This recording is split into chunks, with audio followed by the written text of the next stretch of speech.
आदाब नाजरीन, आप देख रहे हैं FTR न्यूज चैनल। बढ़ते हैं खबरों की तरफ।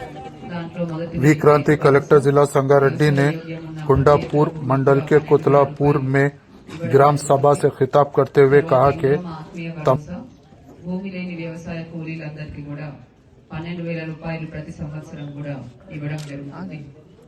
అలానే ఎప్పటి నుంచో ఎదురు చూసే రేషన్ కార్డ్స్ కూడా కొత్త రేషన్ కార్డ్స్, అలానే మెంబర్ అడిషన్స్ అంటే కొత్తగా పెళ్లిళ్ళైన కోడలు వచ్చారు, పిల్లలు పుట్టారు, ఆ మెంబర్స్ ఎవరైనా అడిషన్ చేసుకోవాలంటే అడిషన్స్, అలానే కొత్త రేషన్ కార్డ్స్ ఉన్న పెళ్లిళ్ళు అయింది వేరే కుటుంబంగా వేరే కొత్త రేషన్ కార్డు అడుగుతున్నారు. సో అటువంటి కొత్త రేషన్ కార్డ్స్ ఇవన్నీ కూడా త్వరలో జారీ చేయనున్నవి. అలానే ఇందిరమ్మ ఇండ్లలో కూడా ప్రతి నియోజకవర్గానికి 3,500 వరకు కూడా ఇందులో శాంక్షన్ చేయనున్నారు.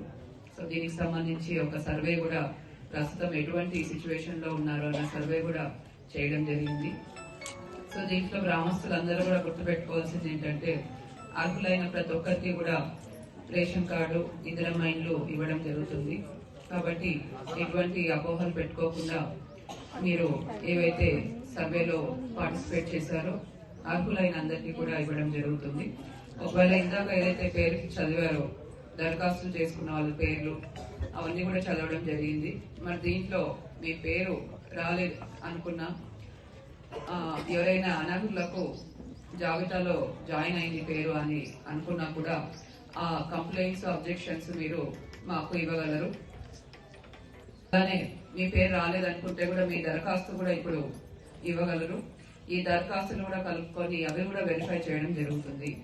ఎవరైనా రేషన్ కార్డులో మా పేరు రాలేదు, మేము ఇప్పుడు ఫ్రెష్ గా పెట్టుకోవాలనుకుంటున్నాము, రీసెంట్ గా మా పిల్లలు పెళ్లిళ్ళు అయిన వారు వేరే కుటుంబంలో పెట్టుకోవాలనుకుంటున్నారు, ఇటువంటివి ఏమున్నా కూడా రేషన్ కార్డులో కరెక్షన్స్ ఉన్నా కూడా ఏవైనా కూడా మీరు మేము ఏర్పాటు చేసిన కౌంటర్స్ లో లిఖిత పూర్వకంగా పూర్తి సమాచారం మీరు అందించగలరు.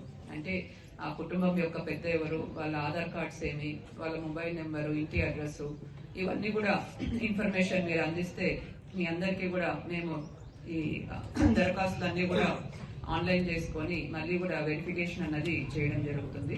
సో ప్రభుత్వం యొక్క ఉద్దేశం అర్హులైన ప్రతి ఒక్కరికి కూడా ఈ సంక్షేమ ఫలాలందరికీ కూడా అందించడమే ప్రభుత్వ ఉద్దేశం. కాబట్టి ఎవరు కూడా ఇటువంటి అపోహలు, అనుమానాలు పెట్టుకోకుండా మన గ్రామ పంచాయతీకి సహకరిస్తారని ఈ సర్వేలో అలానే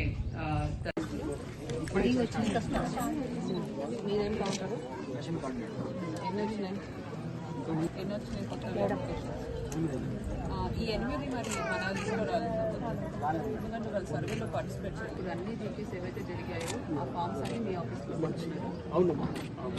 భద్రపరిచారు కదా. ఇందిరమ్మ ఇండ్ల నుంచి అంటే వీళ్ళు ప్రజాపాలన పెట్టి వాళ్ళ భార్య పోలేదంట, ఆమె పేరు వచ్చింది.